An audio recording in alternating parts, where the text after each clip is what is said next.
Greetings, cyber citizens. Cali Joe from North Carolina here. Welcome to Social and Criminal Justice Prison Reform Networking, where you, the cyber citizens, can bring change by linking this episode with a proper influencer to be the voice of change.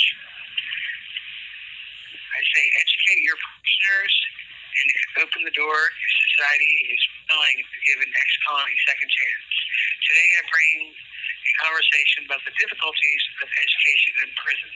In December 2020, Congress approved a bill to bring Pell Grants back to state and federal prisons to earn a bachelor's degree, and I bring to you today a guest to discuss that even further. Hey, Cali Joe, thank you. It's my pleasure to be here, and I'm grateful to take this opportunity to talk about the very important subject of education for the incarcerated. For those of you that don't know me, my name is Cadell Kivett. I'm also incarcerated in North Carolina. Everybody calls me Monty, and I write about justice issues, about prisons and people that are incarcerated. Now, July 1st, 2023, this is an important date, and we're going to focus on that today and what we're talking about, because this is the date that PELL grants, the grants provided through the federal government to help financially challenged citizens achieve a bachelor's degree. July 1st is the day that they are to become available once again to incarcerated populations all across the country. Now, Pell Grants have been available to low-income students in the free world for decades, and until 1994, when Congress passed the Violent Crime Control and Law Enforcement Act. Before that, they were available to incarcerated people. So here's what I'm saying.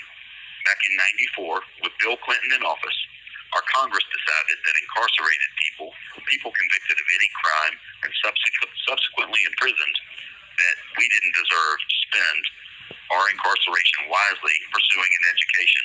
And of course, we know that getting an education while you're in prison is what will increase your chances of success when you're released. So let's not forget this. The Clinton administration from 94, this is the same administration that gave us structured sentencing, mandatory minimums, and of course the term super predator. Of course, we know now that some of these ideas they had since then, these ideas are ineffective. They're ineffective at their goals, and the goals, of course, of sentencing and justice are reducing recidivism and increasing public safety. So all of those ideas, they were failures from that legislature.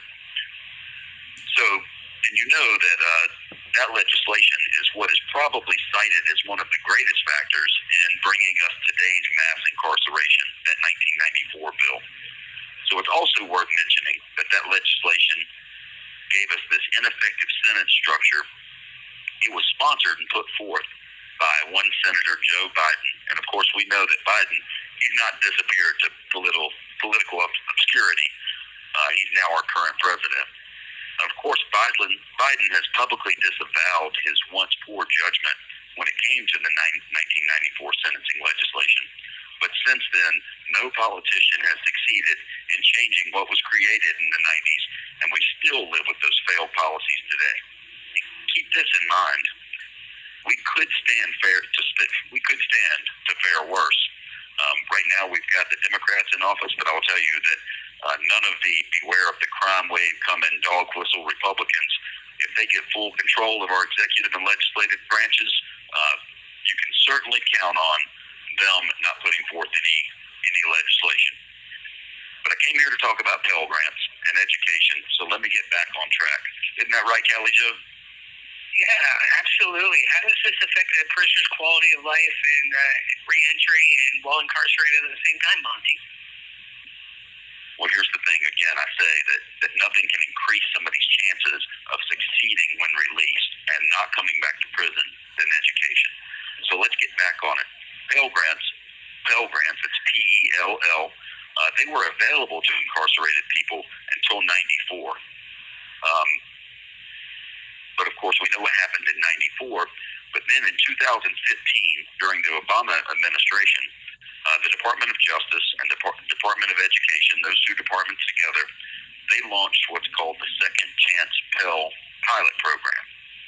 Now, initially, this was only in 26 states. The participating programs were designed to help incarcerated people get a college-level education, and it's paid for through federal Pell Grant funds. In 2020, the Department of Education expanded the program's reach, and they branched out to a total of 130 colleges across 42 states and the District of Columbia. So that takes us to July 1st, the important date, 2023, because this program is set once again to expand and supposedly to become available to incarcerated men and women nationwide. But here's the thing. Unfortunately, due to a quagmire of regulations, which include the mandatory inclusion of state prison officials around the country, what should be many prisoners' long-awaited chance to further their education will actually be their source of many an incarcerated person's frustration and disappointment. Now, just a few months ago, on January 29th, the Principal Deputy Assistant Attorney General, Amy Solomon of the Department of Justice, she said, and I quote, "My first job out of college was at the Vermont Department of Corrections, working as a VISTA volunteer with a reentry focus. I was a starry-eyed young person," she said, "and thought corrections was a place where people who needed it could get treatment, training, education, and help. She thought You have 60 seconds remaining. it was a place they could get their lives together so they could have a better way of life when they get out," she continued. That was more than 30 years ago. Now she's a lot older and a little less starry-eyed. Ms. Solomon came to realize that corrections is not the place she thought, as incarcerated people all around the country rarely find the programming they need. They end up serving long, mandatory sentences, and most come out worse off than they were when they went in. So go to the Department of Education website, I say this again, and leave comments recommending that this expansion of second chance PELL funds will apply to correspondence programs at places like Adams State, because this may be the only way that a majority of the people around the country who are incarcerated can actually access money for education. There's a wealth of info on that website, and just be ready, because if you can get FAFSA filled out and get your 21 and 22 taxes filled out, I'm talking to incarcerated people now, go ahead and have that done, because if you've already got your FAFSA in, if they change these regulations, we want to be ready, because, July 1st is coming up and they may make a change between now and then. They may make a change in 2024, and having that paperwork done, and it's not real complicated, is the way to do it.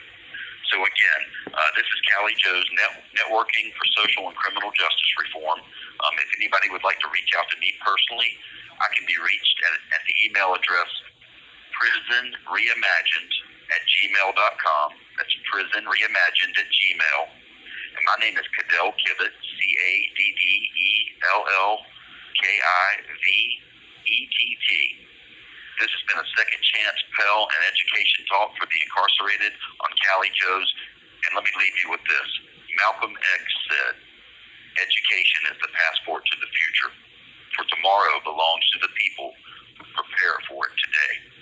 Thank you guys for listening, and thank our sound tech, Jay. Appreciate you guys very much.